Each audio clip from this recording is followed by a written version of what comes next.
vamos a hablar de esto, de estas tendencias clave en la hostelería y hablaremos de conceptos como el employee centricity, el employee branding, la parte de design thinking para experiencia de empleado, la parte digital y algunas reflexiones, ¿vale? Es muchas cosas en poco tiempo, pero quiero hacer una pincelada buena para que pudierais tener una idea de hacia dónde van los tiros más o menos, hacia dónde creo yo, porque el mundo de las personas nunca es exacto, dónde vamos a centrarnos en los próximos años desde el punto de vista. Si hablamos estrictamente de hostelería, yo creo que hay 3 tendencias claves que nos vamos a encontrar. Y la primera es un concepto llamado, es que les gustan mucho también las palabras en inglés y sabemos que utilizamos muchas también en recursos humanos, learnability. Learnability, podemos pensar que es estar aprendiendo constantemente. Un abogado, por ejemplo, tiene que estar aprendiendo constantemente porque tiene que estar al día de leyes. Y diríamos, pero un camarero tiene que estar constantemente aprendiendo. ¿Es realmente learnability? Learnability me refiero a la capacidad de adaptación. No tanto aprender, a lo que podemos pensar aprender en el sentido más intelectual, sino esta capacidad de learning on the fly, de poder aprender al vuelo, de adaptarse a los cambios, y esto es realmente lo que necesitamos a nivel de hostelería.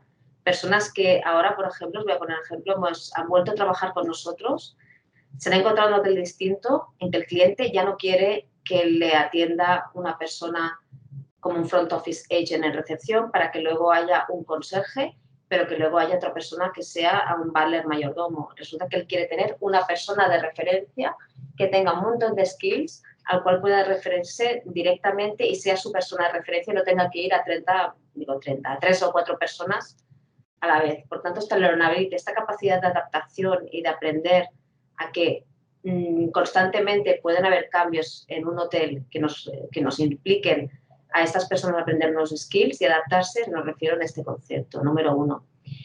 El término de hospitalidad avanzada lo acuñó un profesor de la Facultad de Turismo de San Ignasi, que a lo mejor lo conoces, Jordi Ficapal, y para mí es un concepto muy interesante. Y estamos viendo, ¿no?, cómo cada vez hay más tendencia, ¿no?, a ver cómo los robots podrán abaratar servicios y reemplazar a las personas, ¿no? Pero yo creo que habrá algo que es imposible que van a poder reemplazar, y es toda la parte de hiperpersonalización de las experiencias. Un robot va a poder hacer una experiencia más o menos igual a unos clientes, a unos huéspedes. Pero para que realmente sea hiperpersonalizada vamos a necesitar, obviamente, la mano de las personas. Y algo que va a ser muy importante aquí es todo el tema de los datos. Fijaos que los datos, hablaban, ¿no?, que es como el petróleo de ahora mismo, ¿no? Es tan importante conseguir datos de cualquier persona que se aloje en el hotel, a nivel de preferencias, a nivel de incluso temas alimenticios, a nivel de qué les gusta hacer, si viene con pareja, si quiere repetir, etcétera. Esto nos alimenta de una base de datos, de una información muy buena para poderle personalizar experiencias, incluso cuando vaya a otro hotel de nuestro grupo. Por tanto, esta hospitalidad avanzada, comparado con los robots, vendría a ser esta capacidad de poder hiperpersonalizar muchísimo, y eso solamente lo pueden hacer las personas. Si no, ahora mismo no estaría, obviamente, trabajando donde estoy si pensara que absolutamente todos los robots nos van a reemplazar. Y por último, otra tendencia es el tema de todas las competencias humanas a prueba de robot, y este término es lo que le llamo yo, y es que fijaos que podemos a lo mejor reemplazar tareas repetitivas, pero nunca vamos a reemplazar competencias como puede ser la creatividad, como puede ser la comunicación de impacto, el pensamiento crítico. Iría más allá, muy importante el tema de la ética. Hicieron una vez un experimento con unos robots dos robots que estaban compitiendo para recoger una pelota. Y obviamente pues iba muy rápido, incluso más que un humano. Pero ¿qué pasaba? Que un robot aprendió en su camino a cómo destrozar al otro, a cómo tirarlo en el suelo. Claro que llegaba antes, pero a costa de cargarse toda la ética que, por supuesto, pues una persona teóricamente no haría, ¿no?, que sería destrozar a otra persona. Por lo cual, estas competencias humanas a prueba de robot, más esta learnability, más este tema de personalización que os he explicado antes de hospitalidad avanzada, es un poco lo que nos va a definir, ¿no?, a empleados y que vamos a buscar para los empleados de hostelería, especialmente, y para ello creo que también en línea con otros sectores, pero especialmente recordar que hostelería tiene algo muy particular, y es que nosotros damos el servicio al momento, es decir, no hay margen de error. No es que tú das un producto y luego si es un producto industrial, algo no lo has hecho bien, bueno, lo puedes cambiar, lo puedes modificar. O sea, nosotros es el momento en que se está dando el producto, con lo cual es muy importante tener las personas muy preparadas porque somos nosotros, ¿no?, los que damos la experiencia. Me gustaría hablaros a continuación del término Employee Centricity, ya poniéndoles más en la parte de recursos humanos. Employee Centricity, no sé si alguien conoce el concepto exactamente, entendido que ahora no vamos a hacer un debate, sino que vamos a hacer preguntas al final, pero bueno, si alguien tiene alguna duda, por supuesto apuntarla, porque son términos que a veces se escuchan, pero hasta qué punto me da la impresión que algunas empresas no lo están aplicando exactamente, ¿no? Básicamente es mejorar la experiencia de empleado. Y esto va muy ligado en el mundo de la hostelería en lo que es el client, la experiencia de cliente. Es decir, ¿cómo vamos a servir a un cliente? ¿Cómo vamos a darle un buen servicio a un cliente si somos incapaces, ¿no?, de tener contentos a las personas que nos están haciendo el servicio, ¿no?, que es el empleado? Por tanto, el Employee Centricity puramente hace algo que parece muy sencillo, pero es complicado, que es poner al empleado en el centro, hacerle protagonista, empoderarlo y hacer que se sienta más satisfecho en su día a día. Y esto que digo yo tan rápido es tremendamente difícil, ¿no? Y hablaremos un poco de esto para ver cosas que pues, nos pueden ayudar y que es una tendencia pues, que va a ir a más. ¿Y por qué surge esta tendencia? Es decir, ¿por qué resulta que ahora se habla más de Employee Centricity y con los daños que existen las empresas y que tienen personas en sus plantillas no se había hablado tanto como ahora, ¿no? Puede ser, por un lado, que la pandemia ha agudizado, ¿no?, esta necesidad de los empleados de sentirse cuidados, pero también tengo que decir que todo esto tiene que ver con un cambio que está existiendo en el mundo laboral y que nos está afectando, yo creo, a nivel de todos los sectores, ¿no? Tradicionalmente, yo que llevo muchos años que me dedico a recursos humanos, las políticas de recursos humanos siempre las hemos realizado desde el ámbito de dirección. Es decir, un director de recursos humanos, un director general, piensa una serie de políticas, desarrolla una estrategia y la lanza a los empleados, ¿no? Pero nunca antes esta parte que es puramente estratégica, puramente venida, como os he dicho antes, desde dirección, se había compartido a los empleados para que ellos también decidieran, para que ellos también tuvieran voz.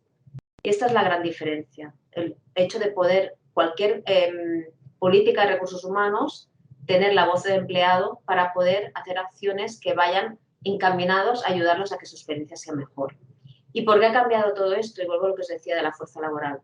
Porque tenemos personas que han decidido que ya no quieren una carrera profesional toda la vida en un mismo sitio y que van a querer ver distintas experiencias y que se van a motivar por distintas cosas.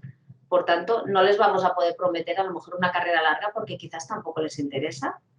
Tenemos competidores nuevos que han entrado en juego que antes no teníamos. Yo recuerdo cuando empecé a buscar trabajo que siempre te fijabas en las grandes corporaciones y no te planteabas a lo mejor a ir a empresas más pequeñas. Ahora tenemos startups que están funcionando muy bien y que están dando modelos para los empleados que son muchísimo más interesantes que trabajar en una gran corporación. Y por tanto estamos compitiendo con unos negocios, con una serie de empresas que han entrado en juego y por supuesto están haciendo la competencia también de la guerra por el talento a estas grandes corporaciones. El empleado tiene muchísima información a través de la tecnología, como os he compartido aquí en la diapositiva, ¿no? La tecnología permite que el empleado, antes de empezar a trabajar en una empresa, tenga muchísima más información a su mano, desde a partir de la cual pueda decidir, yo voy a trabajar o no en esta compañía, ¿no? Y puede encontrar referencias de ex empleados, puede encontrar muchísimas cosas. Y claro, esto que antes no existía le está dando muchísima fuerza, ¿no? Y luego también tenemos, pues, por la parte de tecnología, qué fácil es encontrar, o por lo menos intentar tantear a candidatos que quizás están pasivos en el mercado, pero que los podemos buscar a través de LinkedIn y otras redes, y un headhunter o bien un director de recursos humanos de otra compañía, un golpe de clic fácilmente les puede decir, oye, te voy a hacer una oferta, ¿no? Y esto, llegar a estos empleados antes era mucho más difícil. Por tanto, fijaos, ¿no? Si no nos movemos, si no cambiamos un poco las cosas en esta sensación de cuidar al empleado, este employee centricity que estoy hablando ahora y de la que vamos también a comentar, pues por supuesto vamos a estar en desventaja respecto a otros competidores. ¿Qué ventajas tiene? Al final, un poco os lo he estado mencionando. Fuerza de trabajo empoderado, sentido de pertenencia. Si tú escuchas, conoces y encima personalizas experiencias, que es muy importante, ¿no? Porque no todo el mundo tiene las mismas necesidades, no todo el mundo quiere lo mismo, pues esto te va a ayudar a conectar con tus empleados, ¿no? Va a mejorar la relación con tus clientes y también vas a conseguir mayores resultados. Es decir, esto no es hacer felices a los empleados para hacer felices. Yo soy muy crítica, ¿no? En todo lo que es el happiness, etcétera. Al final, si tú quieres vender un proyecto de employee centricity a una dirección general, le vas a tener que decir que, oye, esto va a repercutir en resultados. Nosotros tenemos auditorías de calidad muy fuertes, ¿no? Que si no tenemos a los empleados contentos, si no los tenemos con ese sentido de pertenencia, eso se nota cuando das el servicio, ¿no? Y por tanto, si tú tienes un proyecto, por ejemplo, en cualquier empresa de Employee Centricity y tienes alguna forma de demostrar que va a resultados, por ejemplo, en una auditoría de calidad, esto te ayudará muchísimo a vender ese proyecto a una dirección general. Y luego hay quien dice, minimiza la rotación. Obviamente, ¿no? Si hay empleados que están satisfechos de sus puestos, posiblemente estén más tiempo. Pero no nos olvidemos de que estamos ante una fuerza laboral, y lo he dicho antes, que cada vez es más infiel y que cada vez está buscando experiencias y no largas carreras. Con lo cual, algo que quizás antes era directamente proporcional, ¿no? De tratar a un empleado, no le tratas bien, se va, ahora no es tan claro, ¿no? Es decir, la métrica de la rotación nos da una idea, ¿no? Del grado, ¿no? De la intención de por qué las personas se van, de por qué se han quedado, pero no siempre es directamente proporcional a un proyecto de employee centricity. Yo ahí también quiero hacer un apunte, ¿no? De que a veces la rotación no nos tan clara de que se mejore directamente por un proyecto de Employee Centricity cuando estamos luchando con talento que realmente está pensando igualmente en 2 años, sea como sea, dejar sus compañías, ¿no? ¿Cómo se consigue? Por supuesto, es básico, muy importante, involucrar a los empleados en el diseño de los planes. Es la forma de hacer los suyos y es la forma en que ahí, luego hablaremos, ¿no?, del design thinking, puedas de algún modo tener chutada a esta plantilla, ¿no? Porque ha intervenido y ha decidido en sus propios planes de acción, ¿no? Involucrando a los directivos en la generación de experiencias, es decir, no nos olvidemos, ¿no?, que hay toda una masa de directivos que tienen que estar involucrados en esto, sino también pierde credibilidad. Y bueno, de algún modo tenemos que intentar, ¿no?, aumentar la flexibilidad de esta gestión de personas, es decir, sacar del mapa quizás procesos que estaban muy enquilosados, que eran muy antiguos y que esto los permitirá trabajar con mayor agilidad. Y cuando veáis lo de Design Thinking os explicaré por qué. Hacer planes personalizados, que os he dicho, ¿no? No todo el mundo quiere lo mismo, no nos podemos volver locos, no podemos hacer algo ad hoc para cada persona, pero sí tener como unos prototipos de empleados que pensamos que pueden gustarles más unas ciertas acciones que otros y tenerlos segmentados, y esto nos ayudará mucho los datos, y aprovechar la tecnología sobre todo para recoger la voz del empleado. Básicamente estas son las ventajas, cómo se consigue, y ahora vamos a hablar de algo que es crítico, ¿no? Para tener esta employee centricity, que es toda la parte también del employer branding, porque esto al final está muy ligado, ¿no? Employer branding, que cuando hablamos de employer branding, mucha gente se fija, ¿no?, en lo que dice de tu mercado, qué están viendo de ti fuera del mercado. Hay muchas métricas también, ¿no?, para decir, oye, qué tráfico tienes, cuál es la percepción de marca, pero en realidad está muy centrado en employee centricity, porque lo primero que tienes que mirar cuando haces un proyecto de employer branding es qué dicen de ti en tu casa. Si tú realmente, todos los atributos de marca, employer branding es al final qué marca empleadora, qué estás transmitiendo al mercado para que la gente desee venir a tu casa a trabajar. Si tú estás dando grandes campañas de employer branding y estás dejando maravillado a todo el mundo, pero lo que tú tienes en casa la gente no está contenta, hablan mal de ti, esto repercutirá en tu imagen al mercado. Pero, por tanto, qué importante es tener estos proyectos de Employee Centricity y tener la gente cuidada para que esto no te repercuta una mala imagen. Y eso es importante porque os he comentado antes al principio, ¿no? Cómo cuesta, ¿no?, encontrar talento, algo que es sorprendente, pero en realidad nos puede afectar mucho si realmente la reputación que tenemos dentro no está bien cuidada. Os lo he comentado ahora, ¿qué es? Al final es estos atributos, cómo te reconocen en el mercado por ellos y por qué es importante, pues obviamente para atraer el talento. Lo he dicho, es tan importante para que podamos tener a las personas que trabajarán con nosotros. Y yo he incluido aquí si se puede vivir sin employer branding.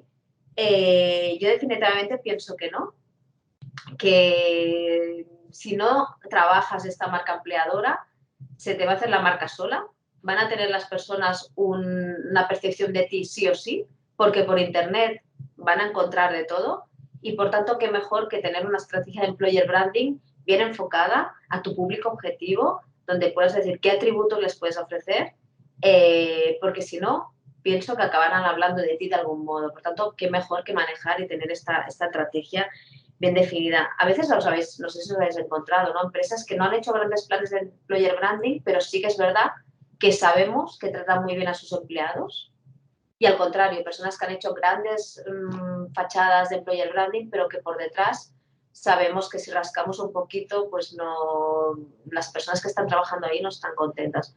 Entonces, bueno hacer una buena estrategia de employer branding, siempre cuidando la parte interna y balanceando con la externa, ¿no? Si os pudiera dar algún consejo para realizar una estrategia de employer branding en vuestros puestos o vuestras empresas, desde mi punto de vista es muy importante que sea transparente y real. Y eso es fundamental porque es un tema de gestión de expectativas. Si tú le vendes algo a un candidato que luego cuando entre en casa a trabajar no se encuentre, va a haber un gap de expectativas muy grande y obviamente esto va a ser realmente bastante nefasto para poder continuar allí. Es decir, no se le puede... O sea, es bueno hacer una estrategia de employer branding equilibrada, que sea real y responda efectivamente lo que esta persona cuando empiece a trabajar se encuentre. La Employer Value Proposition, al final estos atributos de marca, ¿no? Los puedes definir pensando qué busca el talento, qué tipo de candidato estás buscando. Por tanto, lo que tú tienes que ofrecer también tiene que ser algo atractivo para ellos.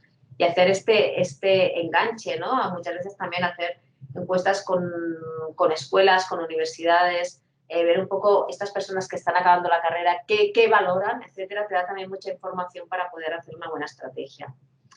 Recordad también tenéis a los empleados como voz de tu empresa, como embajadores, es decir, poder hacer vídeos, poder hacer testimonios, poder incluirlos en las páginas web, es importantísimo, ¿no? Que sean realmente reales, interesantes, la gente los mira y mucho, por lo tanto tener una buena representación de empleados en esta estrategia es fundamental, porque os tengo que decir que los candidatos se fijan mucho en esto.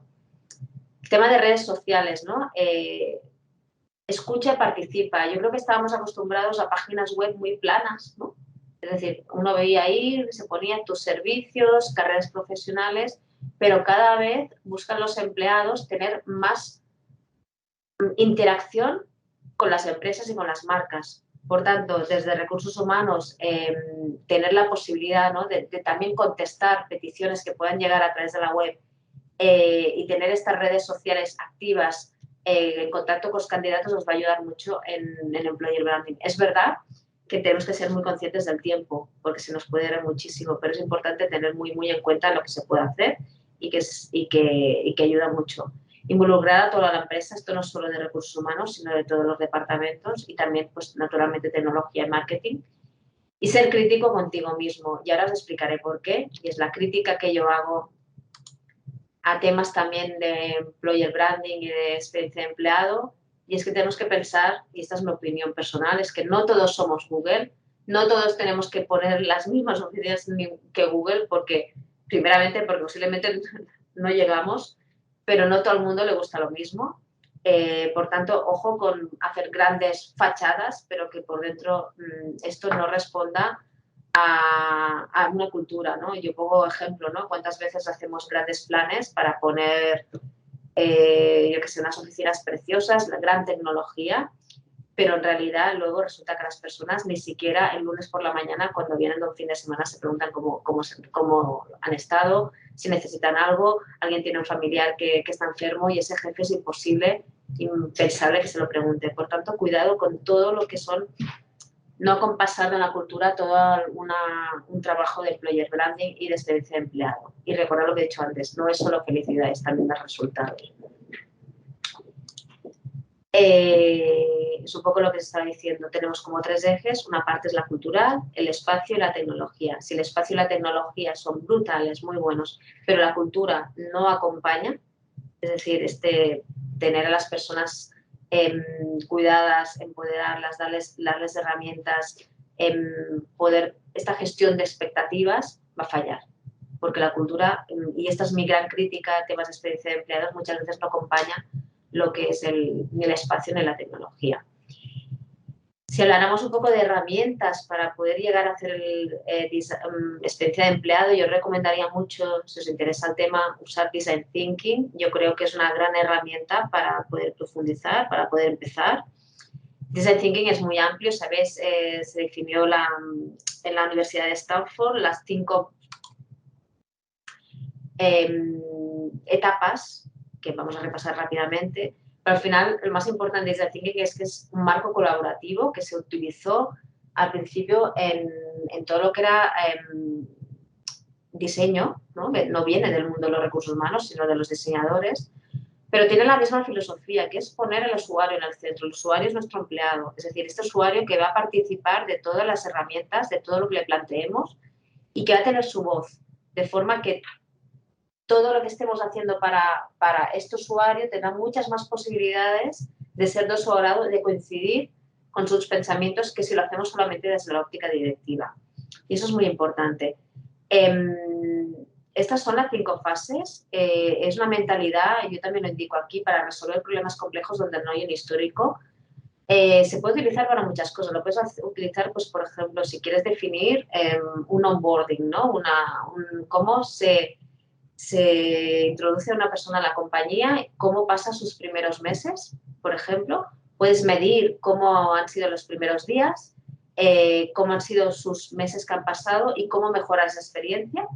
Es una posibilidad. Se puede hacer a muchas etapas de recursos humanos y se puede simplemente por un proyecto muy puntual. Imaginaos, por ejemplo, que tenemos un comedor de empleados y lo queremos mejorar. Y en lugar de mejorarlo, pues no sé, pintando las paredes como un poco recursos humanos le gustaría, decidimos hacer un proyecto para involucrar al empleado en esa definición de ese comedor que al final es donde va a comer y donde va a estar durante horas, muchos días de la semana comiendo, ¿no? Por tanto, ¿no? Esta es la forma, ¿no? de poder implicarlo. La fase de empatización significa sacar datos de estos empleados, sentarnos con ellos, con un focus group, con una encuesta, ver un poco qué quieren de ese proyecto. Muy rápidamente, definir cuál es el problema, si es que hay algo que no les está gustando y buscar luego soluciones a ello. Pasaríamos a idear. En la fase de ideación es hacer un brainstorming. Básicamente se puede hacer convergiendo y divergiendo, convergiendo. Diverges cuando tienes muchas ideas y converges cuando vas a las ideas de mayor impacto y que creemos que pueden ser la mejor solución para los empleados, y eso se hace mediante diversas técnicas. No puedo explicar ahora el Design Thinking a fondo, pero es un momento que también implicamos a todos los empleados. Prototipar, es decir, pues por supuesto antes el ejemplo, ¿no? del comedor, pues el comedor, pues podemos hacer una pequeña maqueta, podemos hacer un dibujo para que ya vaya sintiendo el empleado cómo va a quedar ese comedor y luego testear con ellos. Y antes de pintar todo, cambiar todo el mobiliario, hacer todo, si ya vemos algo que no gusta, que ya no va en buena línea, tenemos tiempo, sin haber dedicado demasiados medios ni recursos económicos, para poder arreglarlo, porque lo estamos probando con el propio empleado. Es complejo de explicar tan rápido, pero realmente es una forma que en 5 etapas sacas muchísima información y luego lo fundamental es que esa solución la estás haciendo con el usuario, ¿no? Por tanto, muchas de las políticas de recursos humanos que hemos ideado única y exclusivamente solos desde la soledad, con dirección general o dirección de recursos humanos, mi consejo ahora, viendo cómo ha cambiado la fuerza laboral, es que tengamos proyectos que podamos realmente poner al empleado en el centro, como os he dicho aquí. Otras herramientas útiles es definir este Employee Journey Map. Desde que es candidato la persona hasta el proceso de desvinculación, hasta que se va, tiene una serie de momentos en su vida profesional que son muy importantes, ¿no? Vemos aquí la contratación, selección, ingreso, onboarding, desarrollo. Entonces, cada etapa, esta persona la vive de una manera. Y lo que se trata aquí es ver en estas etapas cómo puedes implicar al empleado, hacer, como os he dicho antes, por ejemplo, con Design Thinking, mejorar lo que ha sido, por ejemplo, el proceso de selección, con candidatos que has tenido, candidatos que ya han entrado a la empresa, les puedes preguntar y ver cómo con esto, poniéndoles en el medio, en el usuario, haciendo estos proyectos, puedes también convencer a otros para... Perdona, no puedes convencer a otros. Puede ser útil para futuros candidatos que se encuentren en la misma situación. La etapa de desarrollo, la etapa de reconocimiento. ¿Cómo vive un empleado las evaluaciones? ¿Estamos haciendo estas evaluaciones tediosas de toda la vida? ¿Nos gustaría hacer evaluaciones donde el empleado se sintiera más a gusto? Una de las cosas que he visto en muchos empleados es que, sean como sean, de las características que sean, todo el mundo aborrece toda la parte burocrática, ¿vale? Para ellos es como un pain, ¿no? Pain es como un momento de dolor, ¿no? Bueno, si sabemos que hay empleados que toda la parte de burocracia no les gusta, intentemos a definir con ellos cómo pueden ser unas evaluaciones mucho más ligeras, mucho más fáciles, quizás más periódicas, pero no la típica evaluación anual de toda la vida, ¿no? Que a lo mejor desde recursos humanos pensamos que está muy bien, pero que realmente a ellos no les sacan nada, ¿no? Y eso es un poco el empleado, ¿no? Definir los momentos de la vida del empleado y ver cómo lo está viviendo y cómo lo vamos viviendo. Y nos daremos cuenta que todo el mundo no quiere lo mismo, ¿no? Tenemos que poner características de este público objetivo, lo llamamos employee persona, y os he puesto aquí simplemente un ejemplo, ¿no? ¿Qué te puedes encontrar en una empresa? En este viaje, en estos proyectos de pensiones de empleado, puedes encontrar personas que tienen un perfil explorador, como le llamo yo, es decir, que les gusta moverse por retos. Puedes encontrar perfiles de experto. Yo tengo, por ejemplo, gente pues que ya tiene una edad, que está en la cocina y que lo que hacen y que les gusta es enseñar a otras personas jóvenes que empiezan. Pues, por ejemplo, tengo un pastelero que le encanta enseñar a los chicos que empiezan en cocina, ¿no? Y eso, pues a él le realiza, ¿no? Y sabes que seguramente a este experto no le des muchos más retos como un explorador, porque eso no es lo que le va. Él lo que le gusta es enseñar, ¿no? Y luego tenemos perfiles conectores, gente que realmente es muy buena conectando con otros empleados y bueno, pues ahí si le das un rol o le das una serie de herramientas muy solitarias, pues quizás acabarán agobiándose, ¿no? Por tanto, tenemos que conocer muy bien a las personas de la compañía y ver que dentro de que no podemos hacer un menú a todo el mundo a la carta, pues podemos hacer acciones distintas para que esos momentos que hemos visto en el Employee Journey Map puedan un poco personalizarse cada uno en las experiencias como las van a vivir.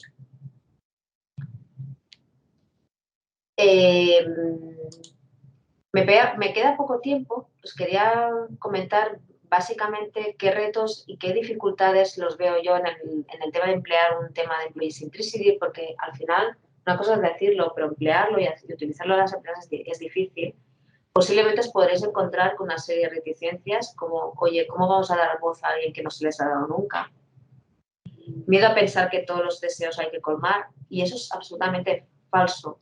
Es decir, que tú hagas un proyecto de employee centricity y le preguntas a tus empleados, haciendo una buena comunicación y gestión de expectativas, se tiene que decir que no todo va a ser un sí. Y eso es el gran miedo, ¿no?, de muchos directivos. Es decir, ¿ahora qué me van a pedir? ¿Ahora voy a tener que hacerlo todo? No, o sea, hay una serie de objetivos empresariales que se van a tener que cumplir y no tenemos que pensar que todo. Lo que estamos intentando es mejorar su experiencia, no dar un sí a todo. Por tanto, es importante también tener esta diferenciación entre colmar todo y estar sabiendo que hay una serie de cosas que podemos mejorar en su experiencia. Miedo a perder los galones, hay gente que confunde, ¿no? Dirigir, ¿no? Y ahora si voy a preguntarles qué quieren, ¿es que van a ser ellos mis jefes o qué pasa? No tiene nada que ver, repito, una cosa es mejorar la experiencia y lo otro es dirigir, no tiene absolutamente nada que ver.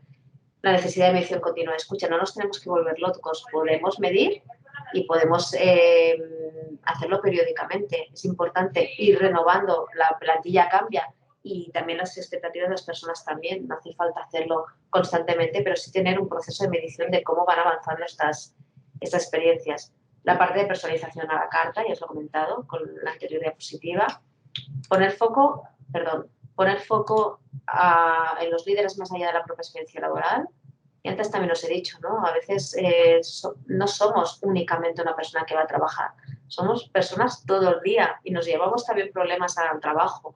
Y sabemos que hay personas que lo pasan mal en casa y, por tanto, lo que esperan también de un jefe, de su propia experiencia de empleados, que les pregunten, ¿no? También este reto de los líderes de entender que el trabajo no es solamente hablar del trabajo, sino que estas personas necesitan también apoyo en sus propias día a día, ¿no? Empoderar a los managers en todo esto, que no solamente va de recursos humanos. Conseguir el apoyo de dirección, muy importante, ¿no? Pues os he dicho, poderlo linkar a resultados se vendrá muy bien.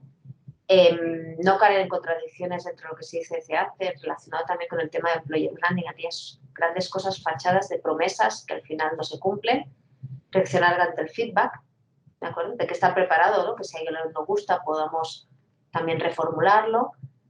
Nos ayudará a tener también ciertos fans en estos proyectos que nos ayuden a ponerlo en marcha, mostrar resultados, lo hemos comentado antes, cambiar de foco de procesos a experiencias, es decir, ya dejemos atrás todo lo que son el proceso de selección, el proceso de políticas de gestión del desempeño, no vayamos tanto a proceso, vayamos a experiencias y generar una cultura que nos ayude a ello. Y para todo ello tenemos una serie de herramientas digitales que nos van a ayudar y esta tecnología nos viene a ayudar, no a complicar la vida. He visto realmente gente que ha complicado tanto la vida a sus empleados, ha querido hacerlo tan complejo que al final es un fracaso, ¿no? Es decir, tenemos que usar técnicas, soluciones tecnológicas que nos ayuden a segmentar, personalizar, medir los resultados, pero no hacer la vida complicada a las personas y que nos ayuden y les ayuden en su día a día en eficiencia y productividad, pero ojo en complicar mucho, ¿no? Las herramientas digitales a veces tienen este contrapunto que de tanto querer hacerlo digital, a veces perdemos ese tú a tú y complicamos la vida a las personas. Y recordar también, para finalizar, que tenemos un Digital Employer Branding, es decir, que tenemos ahora, y os lo he dicho antes, toda esta información bidireccional con los empleados, donde tenemos muchas posibilidades de llegar a candidatos pasivos, de mejorar la experiencia del candidato, de interaccionar con la marca.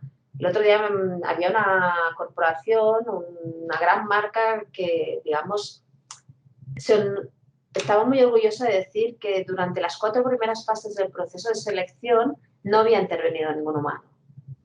Entonces, que el candidato, un candidato joven, muy digital, estaban muy contentos de que durante los 4 primeros procesos solamente les había interaccionado con una máquina. Pues, en mi opinión, no me gustaría haber llegado a una 4ª fase sin haber tenido ningún tipo de contacto con un humano, ¿no? Pero cuidado, ¿no? Este Digital Employer Branding y estos procesos de selección, desde mi punto de vista, tiene que haber un equilibrio.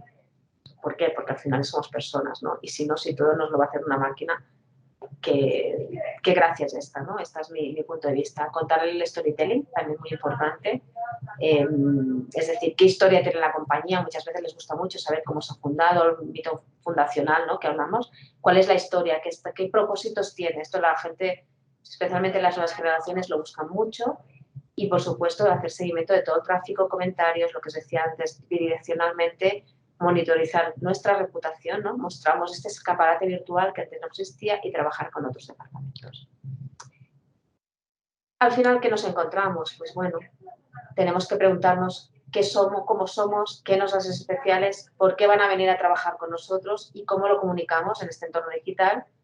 Ver cómo nos acompaña esta cultura, este liderazgo, que es muy importante, y cómo la alineamos con esta experiencia de candidato y empleado, que es lo que he intentado transmitiros en esta charla, ¿no? Pero siempre, desde mi punto de vista, con argumentos no solamente de razón, porque si todo es de razón, no acabaremos convenciendo a los candidatos. Tiene que haber también una pasión y algo que realmente les atraiga de venir ahí. Y eso solamente lo dan las personas. Y un poco volviendo al mundo de la hostelería, solamente somos nosotros los que estamos dando el servicio. Por tanto, a recursos humanos y a todas las personas que vienen con nosotros, por más herramientas tecnológicas, por más recursos que podamos ofrecerles, nunca será lo mismo que ese trato con las personas que estamos buscando y cuidando al empleado, que al final es la esencia del employer branding, ¿no? Perdona, el employer branding, de la experiencia de empleado. Por tanto, experiencias, tecnologías y personas, pero recordar sobre todo que el talento no busca un trabajo, sino vivir experiencias y que al final la tecnología nos va a ayudar a ello, pero que realmente la diferencia la vamos a hacer las personas.